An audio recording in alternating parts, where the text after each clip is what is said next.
I'm so happy to introduce our first plenary. It's going to be the Green Jobs Plenary. So it's called Defining, Creating, and Preparing Youth for Green Jobs. Leaders Speak Out.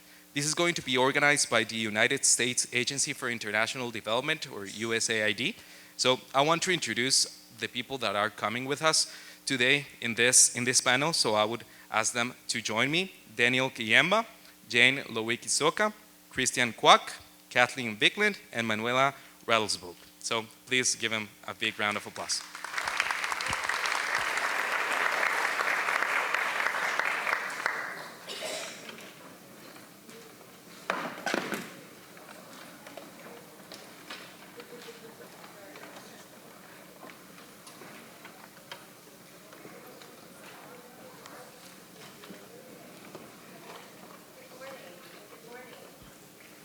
Good morning.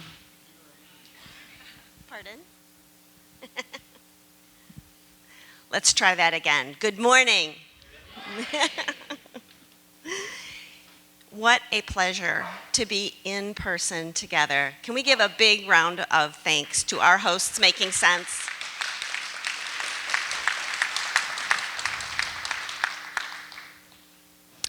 Our Green Jobs panel includes Danielle Kayemba, a green entrepreneur from Ecobrixs, a recycling facility in Uganda that addresses climate change and creates decent green jobs for young people.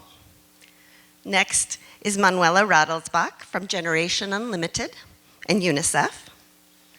To her right, from your point of view, is Dr. Christina Kwauk, the research director at Unbounded Associates, and the head of Climate and Education at the Education Commission.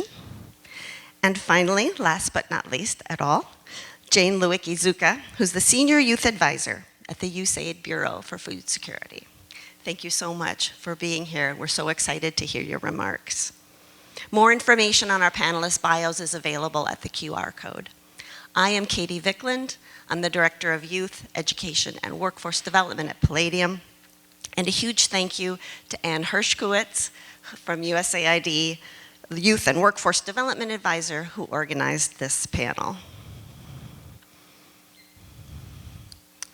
The climate emergency requires urgent responses at scale now. There is no more time to lose.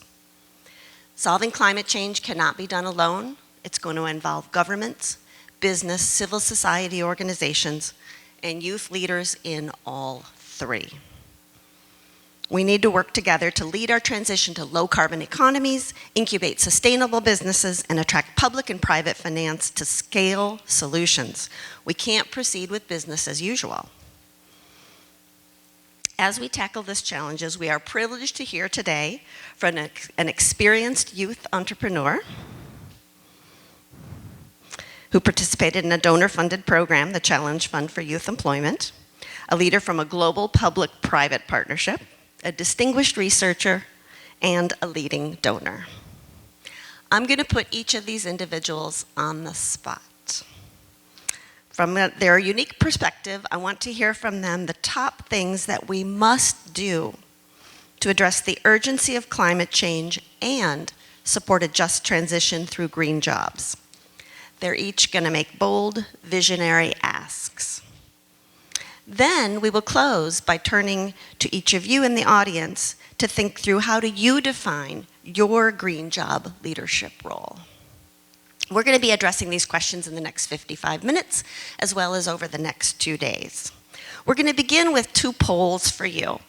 Please look at the screen and follow the instructions to provide some initial thoughts from you that we can react to during this panel.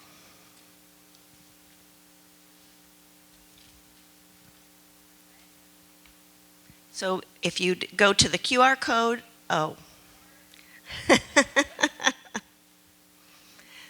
So you can use the QR code or the website to open Mentimeter and answer 2 quick questions.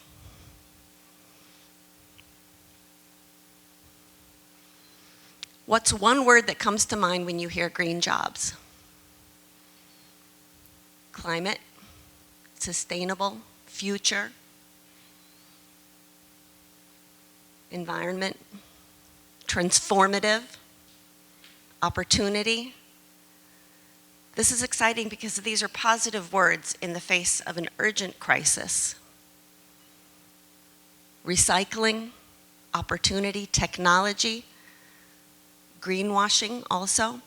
So there's both positive and negative things that we need to deal with as we address climate change. Let's move to the second question.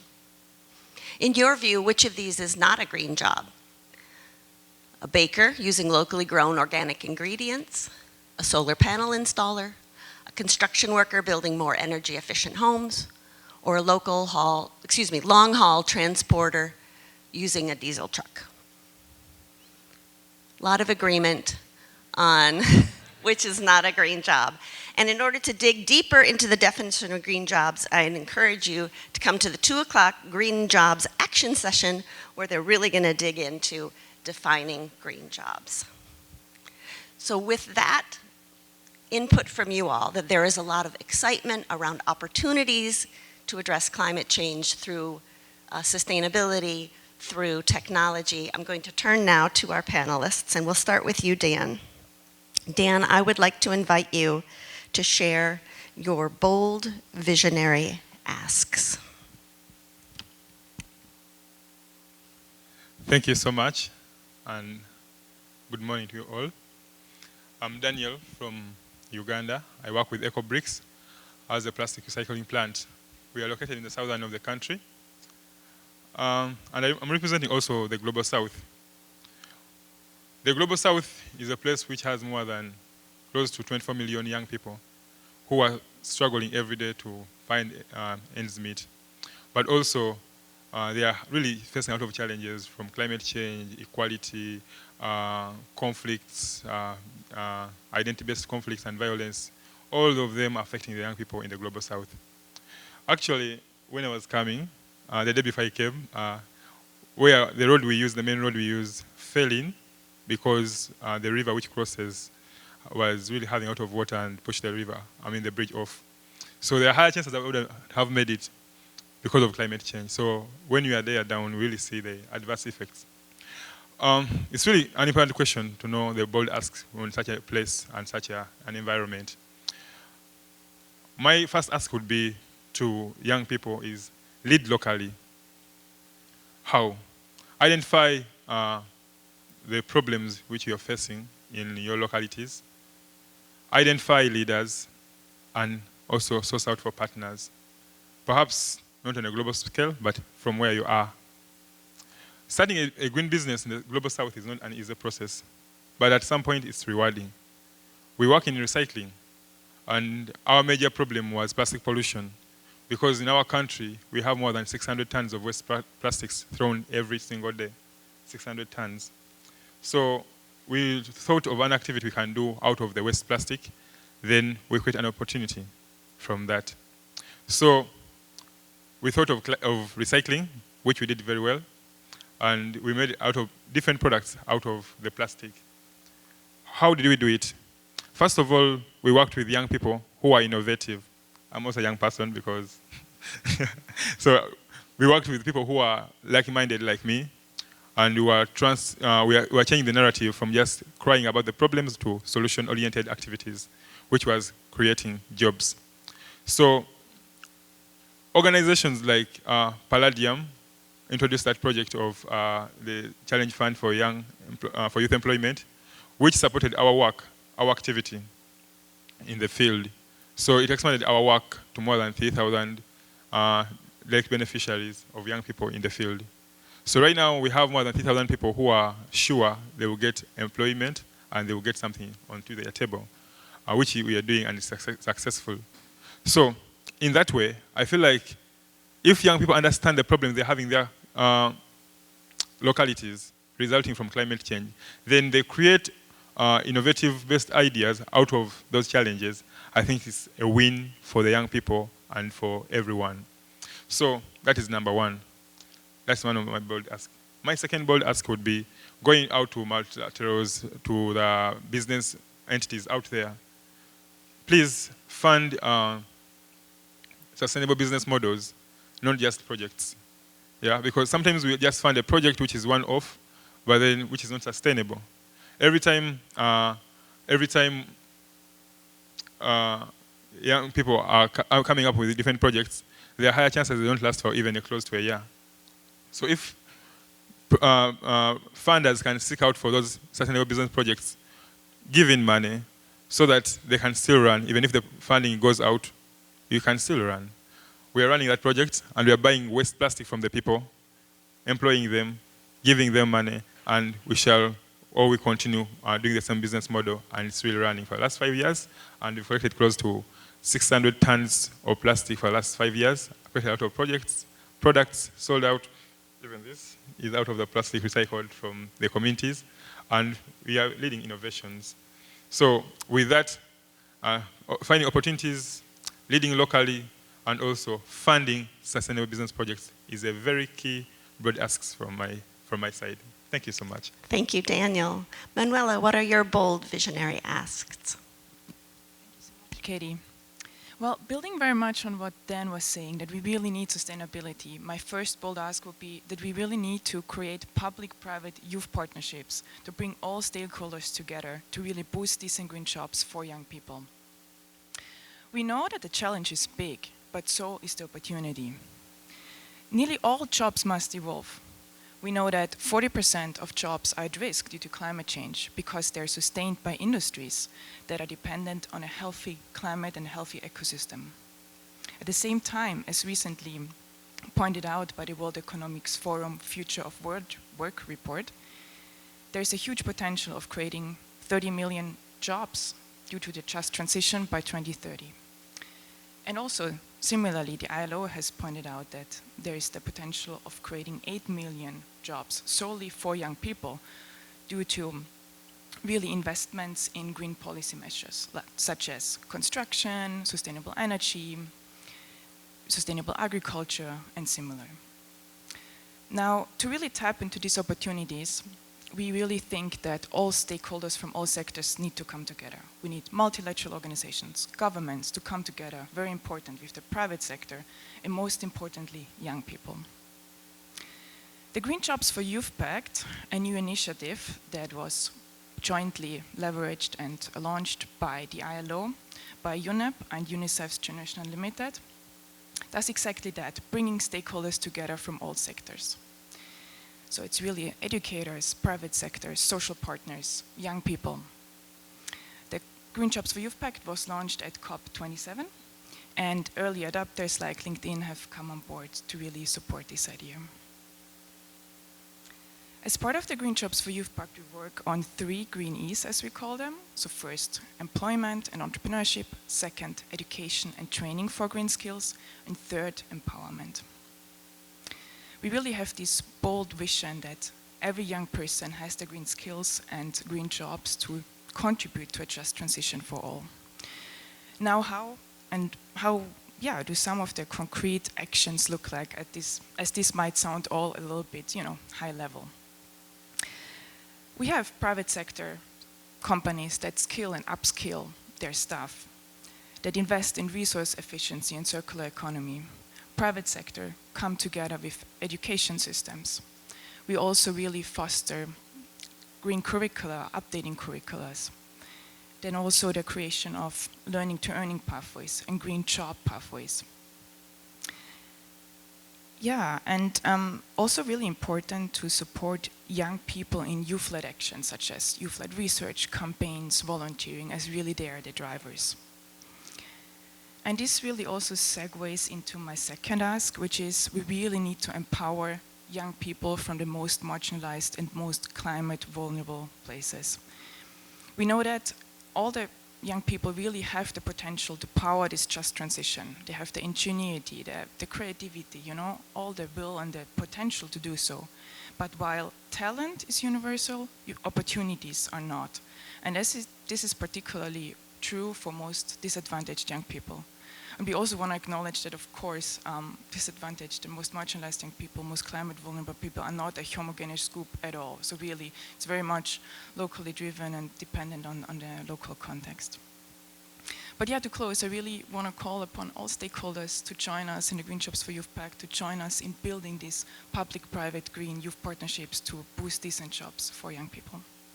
Thanks, Katie.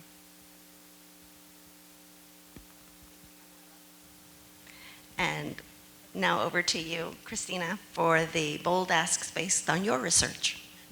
Thank you. Okay, so my views might not be too popular today in the room, but my first bold ask is to shift away from industry-defined youth workforce development programs and move more towards community-driven, youth-centered approaches to green jobs development. And this is because industry-defined programs don't necessarily work for communities, even if they're green, and particularly for historically marginalized communities. Industries tend to be biased towards wealthier locations that not only tend to host more complex industries, but also locations that have existing capabilities or similar skills that can be easily transferred from similar industries or similar occupations. And for green sectors experiencing rapid changes in both technology and regulatory policy, by the time implementers have developed specific training programs and deliver these programs, new trainees risk leaving programs with outdated or mismatched or wrong skills. And worse yet, for jobs to not even materialize because of politics at higher levels between industries and states and countries and so on. These biases and these risks are felt even more acutely by marginalized communities, many of whom have experienced historic underinvestment and may already be geographically isolated from opportunities. Also, we have to understand that when it comes to forecasting workforce training needs based on green job projections, this is a very imperfect science, especially when we start to consider how climate change and climate change shocks and stressors will impact green job growth and global economy and processes. And even more so, there will be many more green jobs that we can't even imagine yet, that are going to be born out of necessity as we tackle unknown challenges with the climate crisis. And these jobs aren't being accounted for in green job projections, and therefore really hard for us to be able to forecast what those training programs might be. So instead, we need to be supporting young people where they are, and really focus on developing a breadth of green skills that really allows them to respond to their local needs or their local just transition needs in ways that are empowering and responsive to those particular challenges.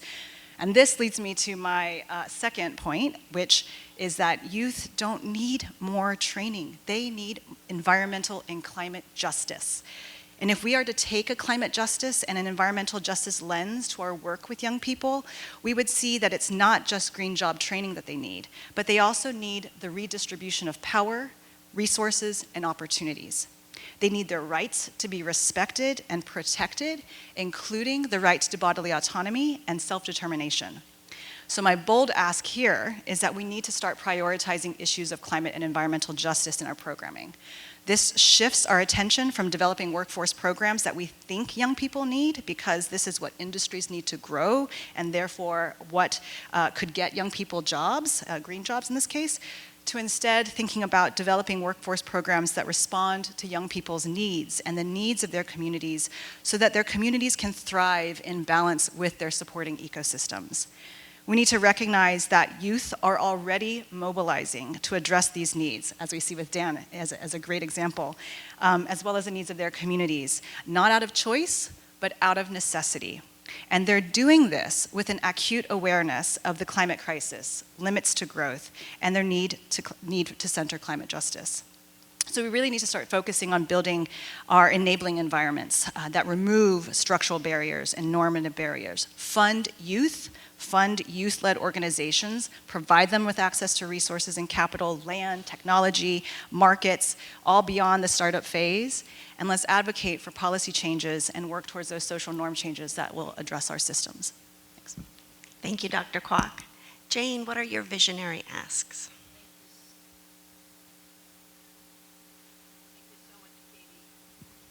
There it goes. And to all of you, to youth and all of you who serve and work to support them, some key messages from my side. Youth need to be urgently prepared to mitigate and adapt to the impacts of climate change. Their leadership roles, as we've heard, you're hearing a pattern here, need to be nurtured and cultivated. And it's a year now since USAID launched the climate strategy with the help of many of you, including young people. And at COP26, President Biden launched the President's Emergency Plan for Adaptation and Resilience, known as PREPARE, and its action plan, which is a whole of government effort that is committed to work with the US Congress to appropriate $3 billion for climate resilience. And PREPARE sets a very ambitious target of improving the climate resilience of 500 million people by 2030. And a year later, we have made some progress on this ambitious goal, but there is so much more that needs to be done, and we've all said it can't be done alone.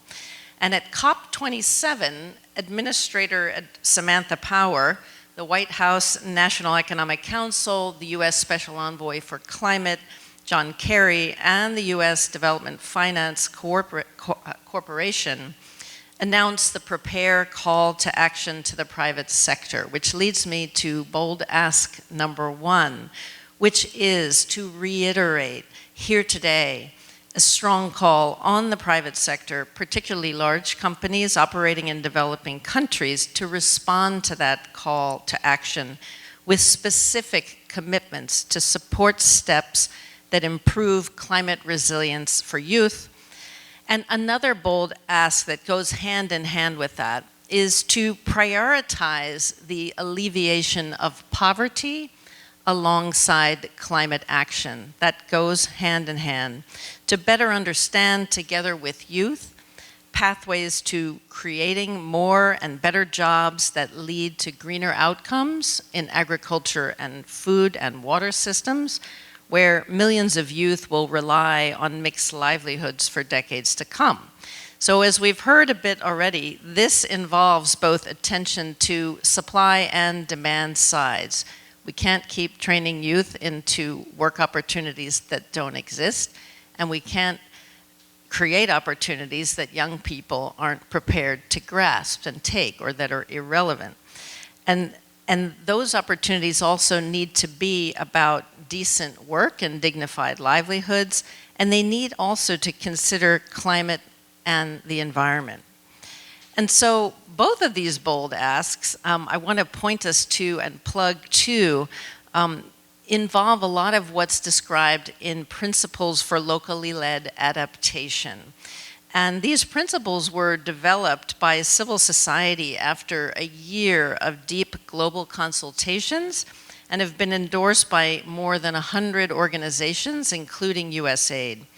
The principles guide the adaptation community to make changes and strengthen efforts to make sure that local actors, including diverse young women and young men, have greater power and resources to build resilience to climate change. And last but not least, all stakeholders making decisions in their daily lives and in their institutions about investing in economic inclusion and activities need the tools to plan for this change. Christina mentioned it's not an exact science, but you know, we do need labor market assessments that bring together the context of informality, inclusion of excluded groups, the focus on greener outcomes in the near term, the medium term, and the longer term. So private sector action, that's one of the calls.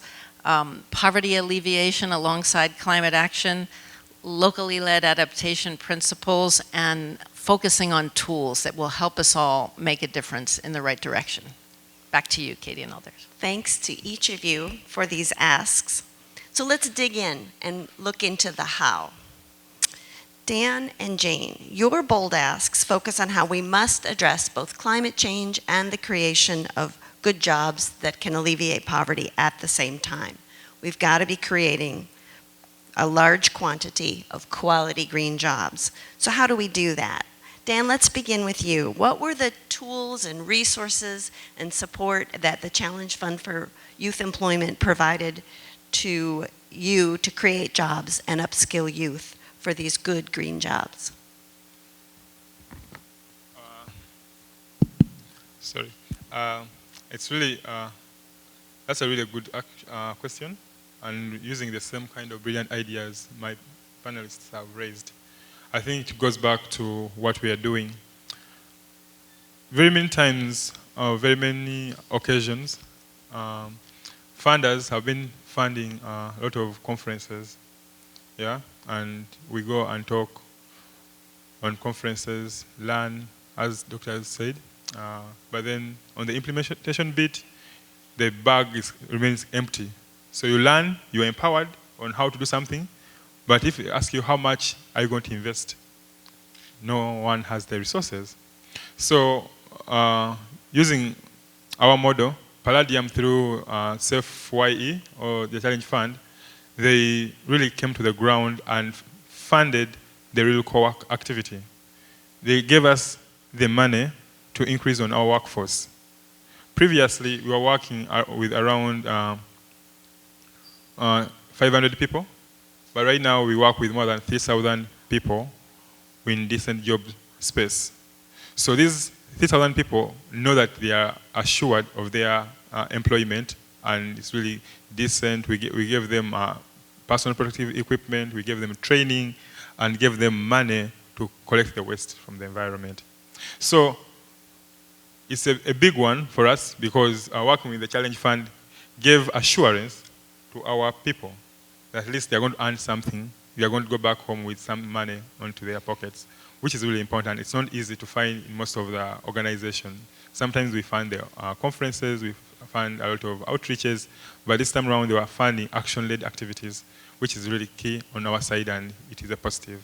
Yes, thank you so much. Congratulations, Dan, on creating 3,000 good green jobs. That is tremendous. And I love the button necklace, just saying. Yes, let's give him a hand. Jane, you've also emphasized definitely focusing on poverty alleviation as well as climate change. Could you tell us what USAID is working on regarding rural youth employment and green jobs in agriculture and food systems to address this double challenge?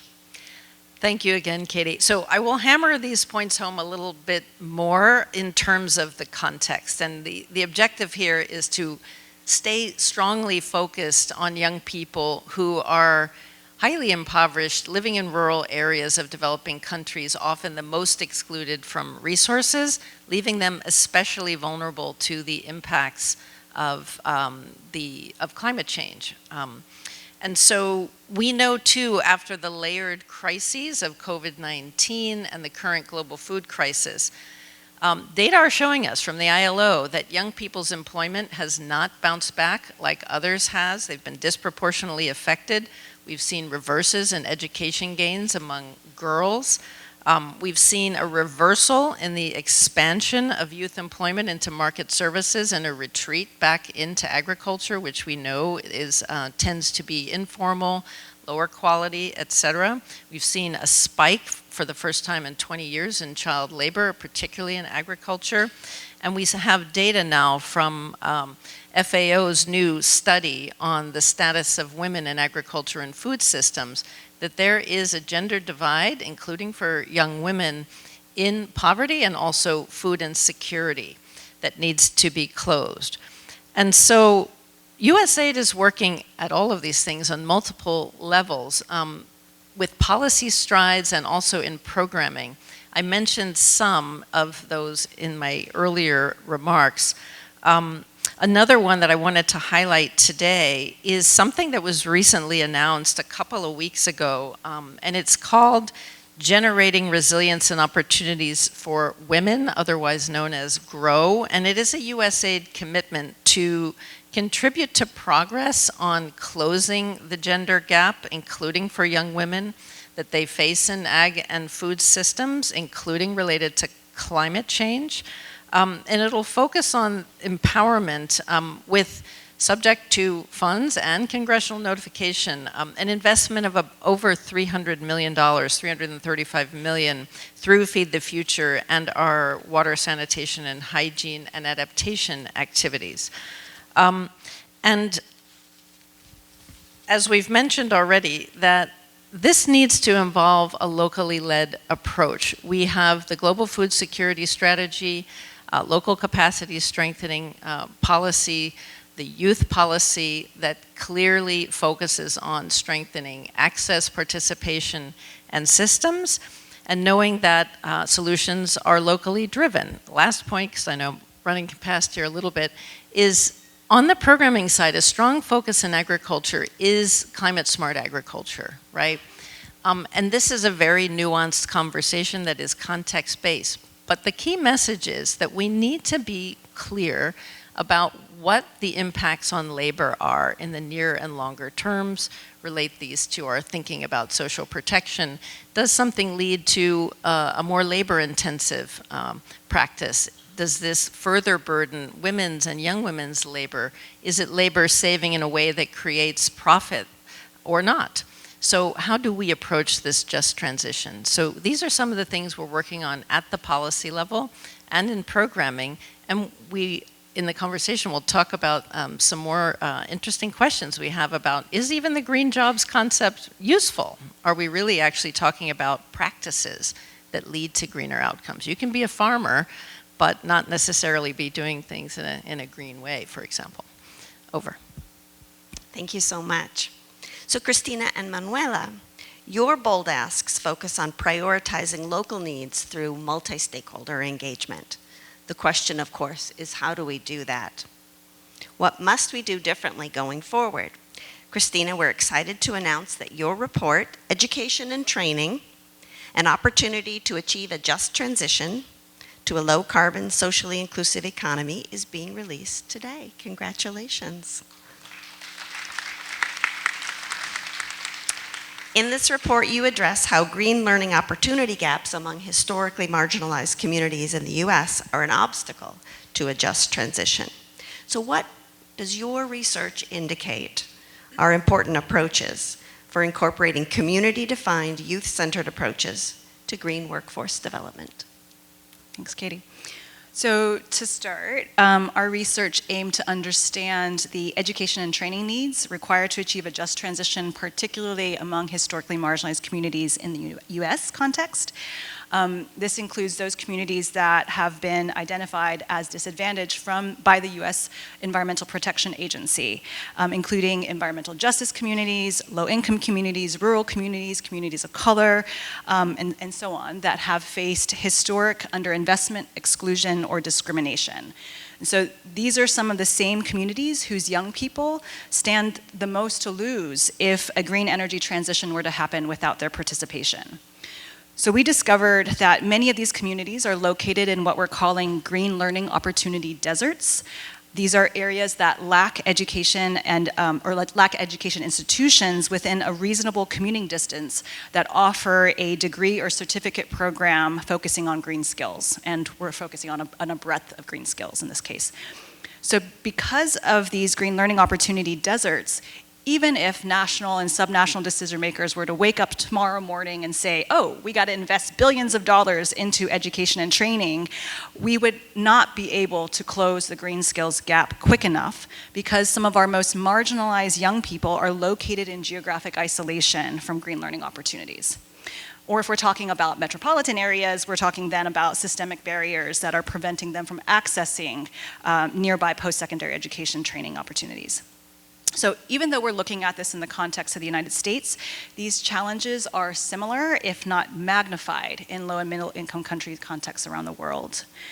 So then the question is, how do we begin to fill these green learning opportunity gaps for young people in an ever-shrinking window of time? In the second part of our research, which will be actually launched in July too, we looked at lessons from community-based organizations and their community-driven and community-serving approaches to providing green skill building opportunities.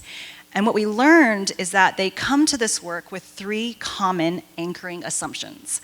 And the first one was to take a wholeness approach in identifying community needs and community solutions for a just transition. And so this wholeness approach means that organizations are centering the health and well-being of youth and the community in the pursuit of economic opportunities and more economically viable communities, rather than driving the identification of solutions around job creation. The second anchoring assumption was that the transition to a green economy can't happen without also strengthening the care economy. This approach was more than just simply paying attention to unpaid care and the need for childcare, elderly care, health care, and so on, but it was much broader, and it was about reorienting initiatives away from an economic growth mindset to one of shared prosperity, stewardship of natural resources, and building relationships of reciprocity and care. It was really about holding equal value between care and being green. And the last one was collective action, and the understanding that tackling deep systemic challenges to a just transition cannot be tackled alone or in isolation, but really requires deep partnerships with communities and with other entities within a larger just transition education and training ecosystem. But to get there, some real repair work needs to happen first between entities, and especially if power has not always been equally shared between those entities in the community. So when we look at that perspective, it really shifts how we're thinking or how we're seeing organizations thinking about skills, and how skills isn't necessarily the primary focus, but that they're focused on the well-being of their communities first and the needs of youth first, creating spaces for communities to generate solutions through relationship building, strengthening community identity and belonging, creating space for indigenous knowledge and space for local cultural assets to drive the vision of the solution. So really, again, about meeting communities where they are, meeting young people where they are, and not where organizations think they need to be or where industries think they should be. Thank you so much. Manuela, tell us more about how the coalition building being done by the Green Jobs for Youth Pact supports identifying and amplifying local voices and addressing local needs and priorities. Thanks for the question. Well, we really believe that in order to effectively amplify young people's voices and really address local needs, we need to co-create with young people, because really they are the experts of their lives, they're the experts of the challenges that they are faced in their communities. And to illustrate how we work with young people as co-creators at every step of the way, I would like to share the stories of two groups of young innovators who have really developed amazing green solutions like Dan. So first, please travel with me to Kenya's informal settlement and meet Calvin Shikuku, who has been very successful as an entrepreneur. He developed an enterprise that engages unemployed young people in the provision of affordable and reliable, decentralized, sustainable energy through biobriquettes that are made out of waste. And Calvin has so far employed 50 young people and used 1 ton of waste. And he was also able to share his stories and his experiences at COP27 last year, so really also amplifying his voice there. Let us continue the journey to Brazil, to the northern part of the Sao Paulo state. And there we meet a group of young people who were really concerned about the excess of waste in their indigenous community. And they developed the waste management system and also implemented training programs to really promote recycling and reducing waste. So these are 2 examples of young people who have been participating in a social and environmental entrepreneurship program called Imagine Ventures, where we really try to support young people to enable them to identify what are the pressing issues in their community, what are the pressing issues for themselves, and then to enable them to develop the solutions. So the idea is to support them in developing entrepreneurial mindset and skills, and also really follow a human-centered design approach to develop their solutions to the challenges they face. And this training program is basically coupled with seed funding, mentorship, and also an acceleration and incubation program. And this program also has a very strong partnership element. We have 6 global partners: USAID, UNDP, Scouts, Plan International, Accenture, and UNICEF. So it's also really growing. And these local this global network of partners really works together with a consortium of local partners and most importantly really with young people in identifying the solutions that they want to address. And it's been the third iteration of implementation of the program, and it's been very interesting because basically the program is really open. Young people are supported in developing solutions to address and really advance the SDGs. But in this iteration, we have seen that the majority of solutions have been green. Really, combating climate change, addressing the triple planetary crisis. So this is really the single most important issue that young people have been working on in this iteration. And yeah, so this principle of co-creation with young people, we really want this to be part of the DNA of everything that we do at the Green Jobs for Youth Pact. And on an global advocacy level and governance level, we have set up a youth advisory group. And we have a fantastic group of young leaders who are part of that youth advisory group from diverse geographies and backgrounds and sectors. They represent, for example, young workers, young employers, students, and also YEO and also Vicky actually from Making Science International is part of this group. So yeah, really, really amazing young people. And they really provide policy support, advice in terms of the strategy, co-creation of programs, and help in terms of communication, and really also their voices are amplified via advocacy events. And so yeah, just to close, we really believe that this wave of young people, these climate activists that have the ingenuity, the power and the skills to drive the just transition are here, and also they have the numbers.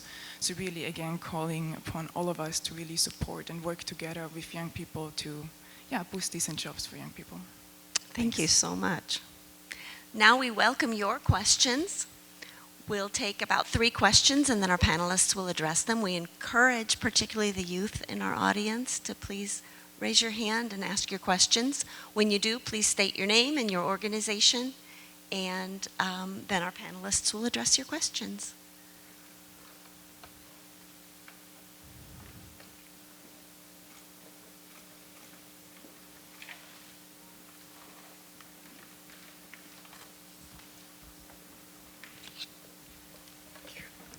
Thank you to the panelists and to the moderator.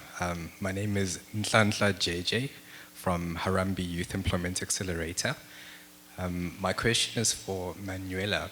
With regards to the Youth Advisory Group that provides co-creation support, how, or in your experience, what is the best form of engaging with that group? Is it face-to-face? Is it online or digital? What is the best way to really get the most sort of highest level of engagement from that group? Thank you.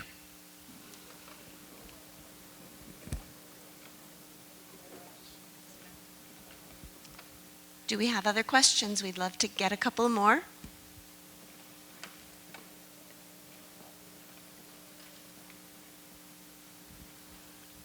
Thank you. My name is Sanelis Bia from the Rock of Hope in Eswatini. I'd just like to ask a question on what is the best way to address the supply side constraints that the youth or the job market basically faces? How do we then get the job market to create jobs for the youth? I mean, we've trained and retrained and reskilled and retooled, but then the supply side bottlenecks remain. So I'd just like to know, pick your heads on how best can we deal with that. Thank you. Do we have one more question?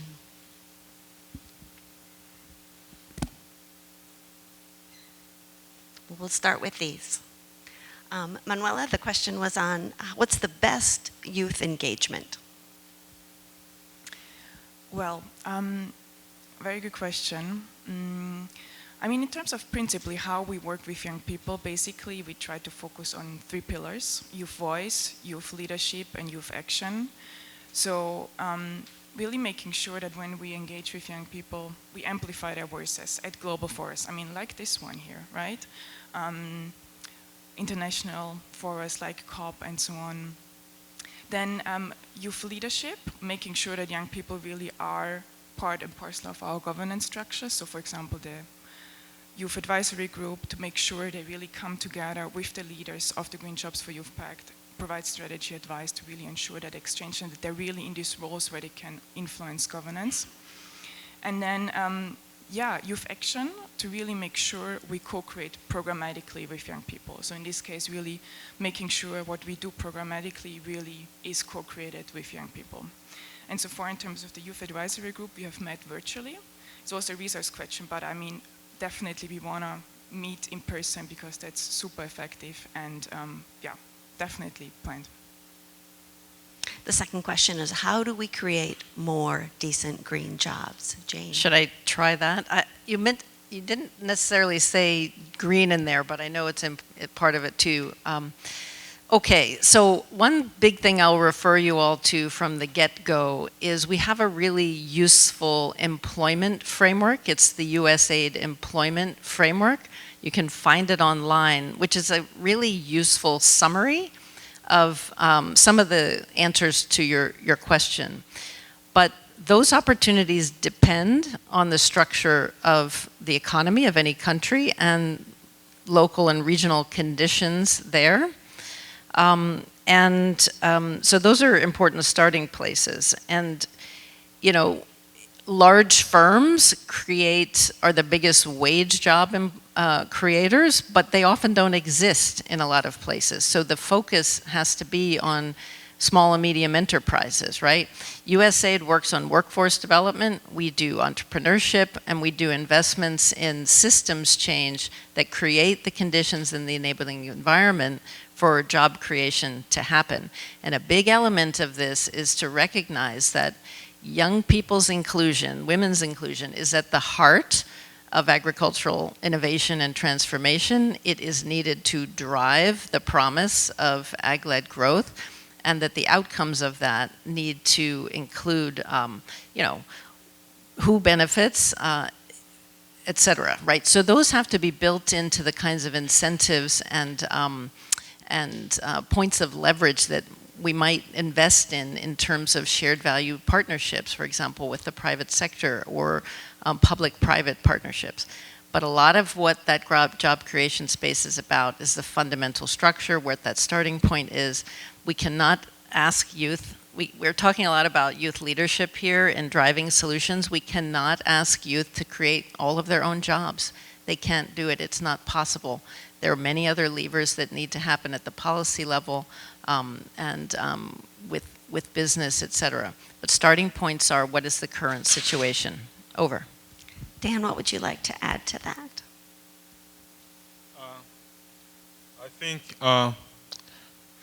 speaking from my perspective and my kind of work we do out of innovations. There are thousands of young people out of the university, more so in the developing countries, who have a lot of ideas. But to hatch these ideas into reality is quite a challenge for them all. I feel like as long as we invest more money in innovations for young people, which directly goes into their grassroots projects, it can really work a lot. And it should be just very simple. Get the money, put in the projects, young people will be having out of jobs. That's what I believe in. Yeah. Thank you. Now we want to take a minute to apply what you have been hearing throughout this panel. So we have a 2-minute closing exercise. Please turn to the person next to you, hopefully someone that you don't already know, and share for 1 minute one action step that you plan to take in the next week based on what you've heard from this panel. Then the second person in your pair will share their action step. I'll then call us back together in 2 minutes. Please share with your neighbor.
I hope everybody has a chance now to turn to your second person and make sure that person can also share their action step.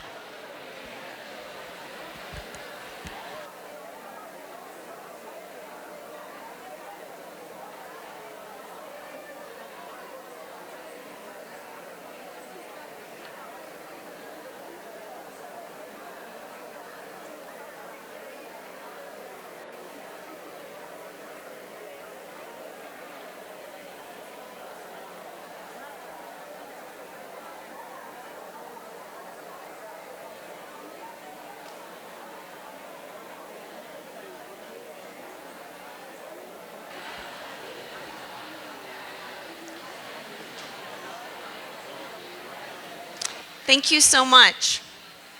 We can continue the conversations over coffee. I have to say the buzz in the room is electric, and I want to thank you all for that. I want to turn back to our panel. And our panel, I will invite each of our panelists to now